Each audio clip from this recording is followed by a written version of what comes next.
Friends வணக்கம். நாம இன்னைக்கான பதிவுல ஒரு 2.1 ஆம்பிளிஃபையர் ரெடி பண்ணிக்கிறோம். அத பத்தி டீட்டெயிலா நம்ம பார்க்கலாம். இந்த ஆம்பிளிஃபையர் வந்து பார்த்தீங்க அப்படின்னா, ரெடியா இருக்கு. ஒரு சில நண்பர்கள் வந்து இந்த மாரி கேட்டிருந்தாங்க. உங்களுக்கு தேவை அப்படின்னா, தனிப்பட்ட முறையில என்ன கான்டாக்ட் பண்ணுங்க. நம்ம வந்து பேசிக்கலாம். ஏன்னா, ஒரு சிலர் ஸ்பெசிஃபிக்கா எனக்கு இது வேணும்னு கேட்டிருந்தாங்க. இதில என்ன நான் யூஸ் பண்ணிக்கிறேன், இதனோட ஆடியோ டீட்டெயில் பத்தி தெளிவா எக்ஸ்ப்ளைன் பண்ணிடுறேன். அதாவது ஒரு 2.1 ஆம்பிளிஃபையர்னு எடுத்துக்கிட்டீங்க அப்படின்னா, நம்ப எந்த திங்ஸ் யூஸ் பண்ணுறோமோ, அதுக்கு தகுந்த மாரி பார்த்தீங்கன்னா, ஆடியோ குவாலிட்டி கண்டிப்பா மாறும். அப்படிங்கிற பட்சத்தில வந்து பார்த்தீங்க அப்படின்னா, எனக்கு தெரிஞ்சு நான் ரொம்ப நாளா நான் வந்து பார்த்தீங்கன்னா, எனக்கு ஒரு பெட்டரான ஒரு ஆடியோ குவாலிட்டி அப்படின்னா வந்து ஒரு LM3886 ஐசி தான் வந்து பார்த்தீங்கன்னா, நான் வந்து கேட்டிருக்கிறேன். அந்த ஐசியோட டீட்டெயில் பத்தி நான் விளக்கமா சொல்றேன். அதாவது இந்த ஐசி வந்து பார்த்தீங்க அப்படின்னா, மார்க்கெட்ல ஒரு ஸ்டீரியோ போர்டு எடுத்துட்டா பார்த்தீங்கன்னா, காஸ்ட் அதிகமா தான் வரும். இதை வச்சு ஒரு 5.1 ரெடி பண்ணும்போது பார்த்தீங்க அப்படின்னா, பட்ஜெட் ரொம்ப ஜாஸ்தியாயிரும். அதனால யாரும் அதிகம் பண்றதில்ல. அப்படியே பண்ணி குடுத்தாலும், கண்டிப்பா அது ரேட் ஜாஸ்தியா தான் இருக்கும். கம்மி ரேட்ல பண்ண முடியாது. முன்னாடி வந்து பார்த்தீங்க அப்படின்னா, நான் ஒரு ஒரு சில ஒரு 2, 3 வருஷத்துக்கு முன்னாடி பார்த்தீங்க அப்படின்னா, இந்த ஐசி வச்சு ஒரு 5.1 ஆம்பிளிஃபையர், ஸ்டீரியோ ஆம்பிளிஃபையர் நெறைய பேத்துக்கு நான் பண்ணி குடுத்தேன். ஒரு 2.1 ஆம்பிளிஃபையர் நெறைய பேத்துக்கு பண்ணி குடுத்தேன். அப்போ வந்து பார்த்தீங்கன்னா, காஸ்ட் கம்மியா இருந்துச்சு. இப்போ ஐஸோட ரேட்லாம் பார்த்தீங்கன்னா, இன்க்ரீஸ் ஆயிடுச்சு. நான் வாங்கும்போது பார்த்தீங்க அப்படின்னா, ஸ்டீரியோ போர்டு அப்ப நான் சொல்றது பார்த்தீங்கன்னா, ஒரு 3 வருஷத்துக்கு முன்னாடி பார்த்தீங்கன்னா, வெறும் ரூ. 1200 வித்துட்டு இருந்த போர்டு, இப்போ அப்படியே 3 மடங்கு எக்ஸ்டெண்ட் ஆகி பார்த்தீங்கன்னா, மார்க்கெட்ல இருக்குது. ஏன்னா, எல்லாமோட காம்பனன்ட் ரேட்டு ஏறுறதுனால, இதனோட ஐசி ரேட்டு ஏறிடுச்சு. அது தெளிவா புரிஞ்சுக்கிங்க. இப்ப இந்த ஆம்பிளிஃபையர்னு எடுத்துட்டீங்க அப்படின்னா, LM366 ஐசியோட குவாலிட்டி வந்து பார்த்தீங்க அப்படின்னா, ஆடியோ வந்து சூப்பரா இருக்கும்.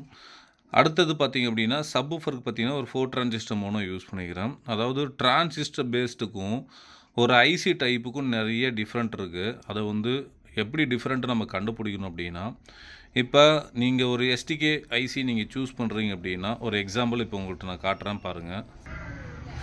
இது வந்து பார்த்தீங்க அப்படின்னா, எஸ்டிகேல வந்து பார்த்தீங்கன்னா, 4142 அப்படின்னு ஒரு மாடல். இது வந்து பார்த்தீங்க அப்படின்னா, எஸ்டிகே 4141 மாரி தான். ஒரு சேனலுக்கு பார்த்தீங்க அப்படின்னா, 25 வாட்ஸ் வரும். இதிலேயே வந்து பார்த்தீங்க அப்படின்னா, நெறைய நம்பர்ல வந்து பார்த்தீங்க அப்படின்னா, எஸ்டிகே ஐசி வந்திருந்துச்சு. இப்போ வந்து பார்த்தீங்கன்னா, மார்க்கெட்ல கிடைக்கிறதில்ல. இது வந்து பார்த்தீங்கன்னா, பக்கா ஒரிஜினல் ஐசி. ஓகேங்களா? 100% இது ஒரிஜினல் ஐசி. ஏன்னா, ஒரிஜினல்ல வர ஆடியோ ரிசல்ட்டுக்கும், இப்ப மார்க்கெட்ல ஓஎன், கொரியன் நெறைய வரதுக்கும் நெறைய டிஃப்ரெண்ட் இருக்கும். அத நீங்க யூஸ் பண்ணி பார்க்கும்போது உங்களுக்கு கண்டிப்பா டிஃப்ரெண்ட் தெரியும். எதுக்காக வந்து இத சொல்றேன் அப்படின்னா, ஐசி டைப்ல நம்ம யூஸ் பண்ணும்போது பார்த்தீங்க அப்படின்னா, இப்போ வந்து ஒரு டிடிஎஸ் சீரிஸ்லயோ, இல்ல எஸ்டிகே சீரிஸ்ல நம்ம யூஸ் பண்ணும்போது பார்த்தீங்க அப்படின்னா, நீங்க நெட்ல போட்டு பார்க்கும்போதும் அதோட டீட்டெயில் எல்லாமே உங்களுக்கு கிடைச்சிரும். இப்போ எக்ஸாம்பிள் வந்து பார்த்தீங்க அப்படின்னா, இப்போ 4142 ஐசியோட என்ன டீட்டெயில் அதனோட அவுட்புட் வாட்டேஜ் எவ்வளோ, இன்புட் எவ்வளோ குடுக்கணும்னு எல்லாமே குடுத்துருப்பாங்க. மெயினா பார்த்தீங்க அப்படின்னா, டிஹெச் லெவல்னு சொல்லிட்டு ஒண்ணு வரும். அத வந்து மென்ஷன் பண்ணியிருப்பாங்க. அது வந்து பார்த்தீங்க அப்படின்னா, இந்த LM366ல வந்து பார்த்தீங்க அப்படின்னா, 0.03 தான் வந்து பார்த்தீங்கன்னா, டிஹெச் லெவல் இருக்கும். அப்படிங்கும்போது பார்த்தீங்கன்னா, ஆடியோ வந்து பெர்ஃபார்மன்ஸ் வந்து சூப்பரா இருக்கும்.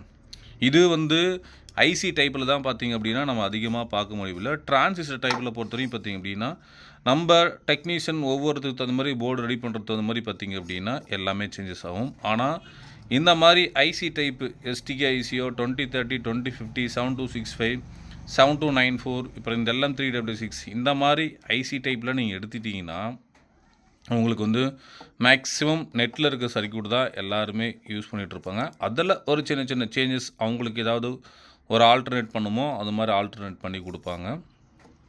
ஏன்னா, ஃபிக்ஸடா வர்றது எல்லாமே பார்த்தீங்கன்னா, ஐசி டைப்ல வர சர்க்யூட்லாம் பார்த்தீங்கன்னா ஃபிக்ஸடு. அதில ஒரு சின்ன சின்ன சேஞ்சஸ் பண்ணுவாங்க.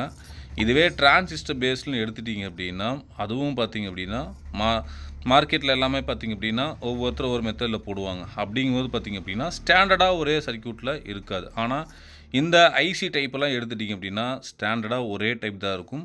பிளேஸ்மெண்ட் மாறி வரும். ஒரு சின்ன சின்ன கரெக்ஷன் இருக்கும் முடியும். இந்த மாரி ஐசி டைப்ல எடுத்துட்டீங்க அப்படின்னா, ஒரே மாரி தான் வரும். இப்போ எக்ஸாம்பிள் பாருங்க. இது 4141 ஐசி இது டிரைவர் போர்டு தான் இதிலேயே போட்டிருக்கிறேன். ஆனா வந்து நம்பர் பார்த்தீங்கன்னா 4142 அந்த மாரி பார்த்தீங்கன்னா, இப்போ எஸ்டிகேல 4141, 4191, 4231 இது எல்லாமே பார்த்தீங்க அப்படின்னா, ஒரே இதில தான் டிரைவ் பண்ணும்.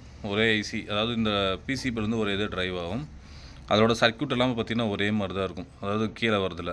இப்போ 4231 மட்டும் பார்த்தீங்க அப்படின்னா, பின்னு கொஞ்சம் அதிகமா இருக்கும். அது இந்த கடைசி 2 பின்னும், ஃபர்ஸ்ட் 2 பின்னும் பார்த்தீங்க அப்படின்னா, கட் பண்ணிவிட்டு இதே டிரைவ்ல கூட நம்ம யூஸ் பண்ணிக்கலாம்.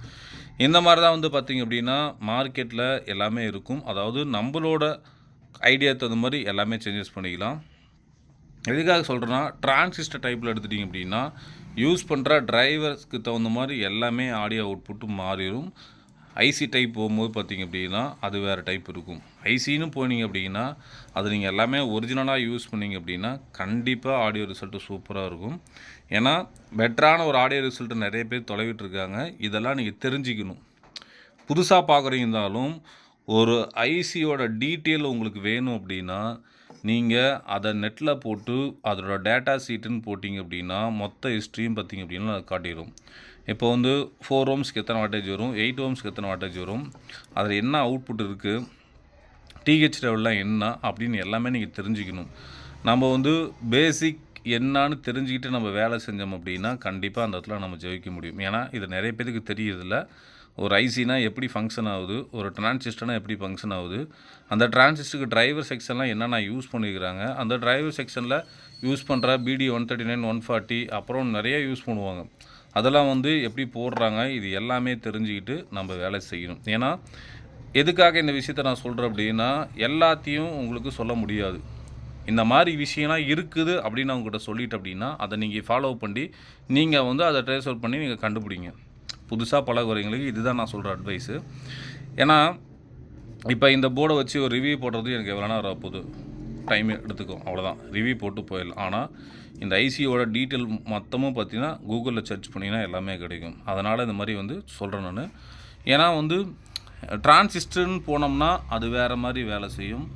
இந்த மாதிரி எஸ்டிகேன்னு போயிட்டிங்க அப்படின்னா அது ஒரு மாதிரி வேலை செய்யும். எஸ்டிகேயில் பொறுத்தவரையும் பார்த்திங்க அப்படின்னா ஒரிஜினல் தான் நான் சொல்கிறேன். இப்போ ஒரிஜினல் டூப்ளிகேட் அப்படின்னு நிறைய பேத்துக்கு தெரியாமல் இருக்கலாம். அதுவும் எக்ஸ்பிளைன் நான் சொல்கிறேன். இப்போ வந்து பார்த்திங்க அப்படின்னா இது ஒரு 4141 ஐசி. இது வந்து பார்த்திங்க அப்படின்னா ஒரிஜினல் ஐசி. நீங்களே பாருங்கள். இந்த ஒரிஜினல் ஐஸில் என்ன காம்பனண்ட் யூஸ் பண்ணியிருக்காங்கன்னு மட்டும் நீங்களே சொல்லுங்கள். உங்களுக்கு வந்து பக்கத்துலேயே உங்களுக்கு நான் காட்டுறேன். இதை பாருங்கள். இதுதான் வந்து பார்த்திங்க அப்படின்னா ஒரிஜினல் ஐசி. ஓகேங்களா? ஒரிஜினல் ஐசி பொறுத்தவரையும் பார்த்திங்க அப்படின்னா மார்க்கெட்டில் ஸ்டாப் ஆகி பல வருஷம் ஆச்சு. இப்போ வந்து பார்த்திங்க அப்படின்னா ஒரு சிலர்கிட்ட வந்து ஒரிஜினல் ஐசி இருக்குது. பட் ஆனால் நீங்கள் ரேட்டு சொன்னீங்கன்னா நீங்கள் வந்து தெரிச்சு ஓடிடுவீங்க. ஏன்னா அந்த மாதிரி ரேட் இருக்குது. பட் இருந்தாலும் எனக்கு ரேட்டு பிரச்சனை இல்லை அப்படின்னா நம்ம வந்து ஒரிஜினலை வாங்கி யூஸ் பண்ணலாம் தாராளமாக. இது வந்து ஒரிஜினல் ஐசி. இதுவே வந்து பார்த்திங்கன்னா மார்க்கெட்டில் இப்போ வர ஐசிலாம் பார்த்திங்கன்னா இப்படி தான் வருது. நீங்கள் பாருங்கள். இதெல்லாம் வந்து தெரிஞ்சுக்கணும். இப்படிலாம் மார்க்கெட்டில் இருக்குது. நான் இது வந்து யாரையும் குறை சொல்கிறதுக்காக சொல்லலைங்க. இந்த மாதிரி வந்துட்டு இருந்தது, இப்போ வர்றதில்ல. அப்போ வந்து எந்த அளவுக்கு டெக்னாலஜி வந்து வளர்ந்துருச்சுன்னு நீங்கள் பாருங்கள். அதாவது ஒரிஜினலாக வரத எப்படிலாம் டெக்னாலஜி வளர்ந்து எப்படி டூப்ளிகேட்லாம் ரெடி ஆகுதுன்னு மட்டும் பாருங்கள். அதாவது இது யாரையும் குறை சொல்கிறதா நினச்சிக்காதீங்க. ஏன்னா பிகினர்ஸு இதெல்லாம் தெரியாமல் உங்களுக்கு போயிருச்சு.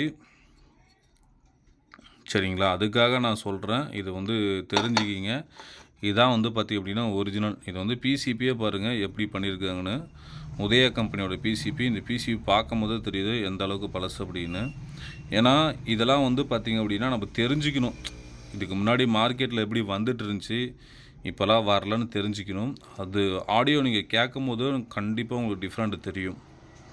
இந்த மாதிரி ஐட்டம்லாம் வந்து பார்த்திங்க அப்படின்னா நான் தொலைவிட்டே இருக்கிறேன். எங்கேயாவது கிடைக்குமா அப்படின்னு சொல்லிட்டு. ஒரு வேலை செய்கிற போது அது எப்படிலாம் இருந்துச்சு நம்ம முன்னாடி தெரிஞ்சுக்கிட்டோம் அப்படின்னா நம்ம வேலை செய்து கொஞ்சம் ஈஸியாக இருக்கும். அதனால தான் வந்து பார்த்திங்கன்னா இந்த ஒரு 2.1க்கு உண்டான விளக்கம். ஏன்னா வந்து இப்போ இதை வந்து நான் வந்து சொல்லி போடுறேன் அப்படின்னா உங்களுக்கு எங்கேயாவது பழைய செட்டு சர்வீஸோ இல்லை ஏதாவது இரும்பு கடையில் காயிலாங்கடையில் ஏதாவது இந்த மாதிரி பழைய செட்டு உங்களுக்கு கிடச்சிச்சின்னா அதை வாங்கிக்கிங்க, விட்டுறாதீங்க. ஓகேங்களா? விட்டுட்டிங்கன்னா அது மாதிரி கிடைக்காது. அதே மாதிரி நான் ஒரு 15 வருஷம் முன்னாடி 20 வருஷம் முன்னாடி செட்டு நான் செஞ்சுருந்தேன், அந்த செட்டை வந்து நான் ஆல்ட்ரு பண்ணணும் அப்படின்னு நினச்சி கையை வச்சிடாதீங்க. அதை விட்டுட்டிங்க அப்படின்னா அது கிடைக்கவே கிடைக்காது. ஒரு பொக்கிஷம். அதுவும் நீங்கள் பார்த்து இது பண்ணுங்கள். ஏன்னா பழைய செட்டு நிறைய பேர் கொண்டு வராங்க. ஆனால் பழைய செட்டில் ஒரிஜினல் ஐசி இருக்கா, டூப்ளிகேட் ஐசி இருக்குதான்னு நிறைய பேத்துக்கு தெரியாது. அதை கண்டுபிடிக்கிறதுக்கு பார்த்திங்கன்னா நிறையா இதெல்லாம் இருக்குது. அதை வந்து ஒவ்வொரு பேட்ச்லேயும் ஒவ்வொரு மாதிரி கொடுத்துருப்பாங்க. ஏன்னா 5 வருஷம் 20 வருஷத்துக்கு முன்னாடியே இந்த எஸ்டிகே ஐசிலாம் வந்து பார்த்திங்கன்னா ரூ. 500 வித்துட்டு இருந்தாங்கன்னு சொல்லி சொல்கிறாங்க. ரூ. 700 விற்றாங்களாமா. இது வந்து 15 வருஷம் 20 வருஷத்துக்கு முன்னாடியே பார்த்திங்க அப்படின்னா ரூ. 500 வந்து பார்த்திங்க அப்படின்னா ரொம்ப பெரிய அமௌண்ட்டு. அதனால் வந்து இந்த மாதிரி ஒரு விஷயத்தெல்லாம் நீங்களாம் வந்து தொலைவி பாருங்கள். தொலைவி பார்த்தீங்க அப்படின்னா புதுசாக இருக்கிறவங்களுக்கு வந்து ஒரு யூஸ்ஃபுல்லாக இருக்கும். ஏன்னா நான் அந்த மாதிரி தான் வந்து பார்த்திங்க அப்படின்னா இந்த மாதிரி ஐசிலாம் நான் கலெக்ட் பண்ணது. ஓகேங்களா? இது வந்து பார்த்திங்க அப்படின்னா நம்ம ஏதாவது பழைய இரும்பு கடையில் ஏதாவது போட்டு வச்சுருப்பாங்க, அதிலேருந்து எடுத்து தான் இந்த மாதிரி ஐசிலாம். நீங்களும் வந்து இது மாதிரி ட்ரை பண்ணி பாருங்கள். விட்டுறாதீங்க. விட்டுட்டிங்கன்னா இந்த மாதிரி ஐசிலாம் கிடைக்காது. அதே மாதிரி நிறையா இருக்குது. ஓகேங்களா? அதை வந்து நீங்கள் வந்து ஒன்று ஒன்றா செக் பண்ணி பாருங்கள். செக் பண்ணிங்க அப்படின்னா கண்டிப்பாக அதில் வந்து நீங்களும் கொஞ்சம் புதுசாக ட்ரை பண்ணலாம். இப்போ இந்த 2.1 ஆம்பிளிஃபையர் எடுத்துட்டிங்க அப்படின்னா சிம்பிளாக தான் இருக்கும். ஒரு ஆன் ஆஃப் சுவிட்சு, சப்புக்கு பேஸ் ட்ரிபிள், அதுக்கப்புறம் யூஎஸ்பி, 2 ஆக்ஸு, இது வந்து லெஃப்ட் ரைட் வால்யூம். இதில் வந்து பார்த்திங்க அப்படின்னா இந்த LM3W6 ஐஸ் வந்து யூஸ் பண்ணிக்கிறேன். இது வந்து ஹீச்சிங் வந்து பார்த்திங்கன்னா லீஃப் அதிகமாக இருக்க மாதிரி போட்டிருக்கிறேன். ஆடியோ பெட்டராக இருக்கும், சூப்பராக இருக்கும். சப்புக்கு மட்டும் பார்த்திங்க அப்படின்னா 4 டிரான்சிஸ்டர் வந்து மோனா யூஸ் பண்ணிக்கிறேன் சப்புக்கு ஒன்லி. அதுக்கப்புறம் பார்த்திங்கன்னா ஒரு 24 ஒரு 10 ஆம்பியர் லோடு எடுக்கிற மாதிரி ஒரு டிரான்ஸ்ஃபார்மர். இந்த ஆம்ப் வந்து பார்த்திங்கன்னா ரெடியாக இருக்குது. ஒரு சிலர் வந்து கேட்டுட்டு இருந்தாங்க. உங்களுக்கு ஓகே அப்படின்னா எனக்கு தனிப்பட்ட முறையில் கான்டாக்ட் பண்ணுங்கள். இதை வந்து நான் பார்சல் வச்சு விட்றேன். சிம்பிள் தான், வெறும் பெருசாக இருக்காது. பேக் சைடு எடுத்துட்டிங்க அப்படின்னா 2 ஆக்ஸு, இது ஒரு ஆக்ஸு ப்ளஸ் இது ஒரு ஆக்ஸு, சென்டரில் இருக்கிறது டம்மி, ஒரு 12 வோல்ட் ஃபேனு, ப்ளஸ் வந்து ஸ்பீக்கர் சாக்கெட் மேலே இருக்கிறது லெஃப்ட் ரைட்டுக்கும், கீழே வந்து சப்புக்காக இருக்கும். இதில் வந்து பார்த்திங்கன்னா வியூ மீட்ரு மட்டும் நீ ஃபிக்ஸ் பண்ணல. இது வந்து ஸ்டாக் இல்லாதனால அது வியூ மீட்ரு வைக்கல. உங்களுக்கு வந்து வியூ மீட்டரோட செட் பண்ணி நான் கொடுத்துருவேன் நான். இப்போ ஒரு சிலர் கேட்கலாம், இந்த ஃப்ரீ செட் எதுக்கு போட்டிருக்கீங்கன்னு. இந்த ஃப்ரீ செட் எதுக்கு இல்லைங்க, சப்பு வந்து கெயின் ஜாஸ்தியாக இருக்கிறதுனால சப்பை வந்து கெயினை குறைக்கிறதுக்காக பார்த்தீங்கன்னா இன்புட்டில் ஃப்ரீ செட்டு போட்டு கொடுத்துருக்கேன். இடத்துக்கு தகுந்த மாதிரி வேலை செஞ்சுக்கணும். ஏன்னா இது வந்து மாஸ்டர் கண்ட்ரோல் கிடையாது. ஓகேங்களா? இது லெஃப்ட் ரைட் கண்ட்ரோலு, இது சப்பு கண்ட்ரோல். அப்படிங்கும்போது பார்த்திங்க அப்படின்னா நம்மளுக்கு சப்பு லைட்டாக வச்சாவே நம்மளுக்கு அவுட்புட் அதிகமாக கிடைக்கிற மாதிரி இருக்கும். அதனால் வந்து பார்த்திங்கன்னா இங்கே இது ஒரு கண்ட்ரோல் டைப் தான். இங்கே வந்து நான் கொஞ்சம் எவ்வளோ வேணுமோ அதுக்கு தகுந்த மாதிரி நான் வந்து அட்ஜஸ்ட் பண்ணி வச்சுருக்கிறேன். சிம்பிள் தான். அதுக்கப்புறம் பிடின்னு எடுத்திங்கன்னா 3 ஐசி பிடி கிராண்டு சப்பு, அவ்வளோதான். ஸ்பீக்கர் ப்ரொடெக்ஷன் போர்டு, இவ்வளோ தான் இருக்க விஷயமே. ஏன்னா ஒரு சிலருக்கு வந்து பார்த்திங்க அப்படின்னா ஆர்வம் நிறைய இருக்குது. நம்ம இந்த ஆடியோ ஃபீல்டில் வந்து நாமளும் கற்றுக்கணும் ஒரு ஆர்வம் இருக்குது. கரெக்டு. பட் ஆனால் அது வந்து ஒரு தொடக்கத்தில் வந்து பார்த்திங்கன்னா நீங்கள் எல்லாத்தையும் தெரிஞ்சுட்டு நீங்கள் பண்ணிங்க அப்படின்னா கண்டிப்பாக நீங்களும் இன்னும் ஒரு 5 வருஷமோ 10 வருஷம் கஷ்டப்பட்டீங்க அப்படின்னா நீங்கள் அடுத்த லெவலுக்கு நீங்கள் போயிடலாம். ஏன்னா லெவல் 1 லெவல் 2 அப்படின்னு கணக்கு வச்சிங்க அப்படின்னா இந்த 50 60 90 காலகட்டத்தில் வேலை செஞ்ச டெக்னீஷியன்லாம் வேறு லெவலாக இருக்கும். அதுக்கப்புறம் இந்த 2000 மேலே வேலை செஞ்சீங்களா அடுத்த லெவலாக இருக்கும். அதுக்கப்புறம் 2024 வேலை செய்கிறீங்களா அடுத்த லெவலாக இருக்கும். அப்போ ஃபஸ்ட்டு லெவலில் இருந்தவங்க எப்படி வேலை செஞ்சுருப்பாங்க, செகண்ட் லெவலில் இருந்து எப்படி 2 பேர் வேலை செஞ்சுருப்பாங்க, அப்போ நம்ம தேர்ட் லெவலில் இருக்கும்போது நம்ம எப்படி வேலை செய்யணும், இதெல்லாம் தெரிஞ்சுக்கிட்டு வேலை செய்யுங்க. உங்களுக்கு ரொம்ப லைஃப்பில் யூஸ்ஃபுல்லாக இருக்கும். இந்த ஆடியோ ஃபீல்டுக்கு மட்டும் கிடையாதுங்க, எல்லாத்துக்கும் இது பொருந்தும். அது மனசில் வச்சுக்கிட்டு நீங்கள் வேலை செஞ்சீங்கன்னா கண்டிப்பாக நம்ம அடுத்த லெவலுக்கு போகலாம். இதோட ஆடியோ டெஸ்டிங் வந்து பார்த்திங்க அப்படின்னா ஷார்ட் வீடியோவில் பார்த்திங்கன்னா நான் பதிவு பண்ணுறேன், கேட்டு பாருங்கள். இந்த வீடியோ பிடிச்சிருந்தால் லைக் பண்ணுங்கள், ஷேர் பண்ணுங்கள். நெக்ஸ்ட் வீடியோவில் சந்திக்கலாம். நன்றி, வணக்கம்.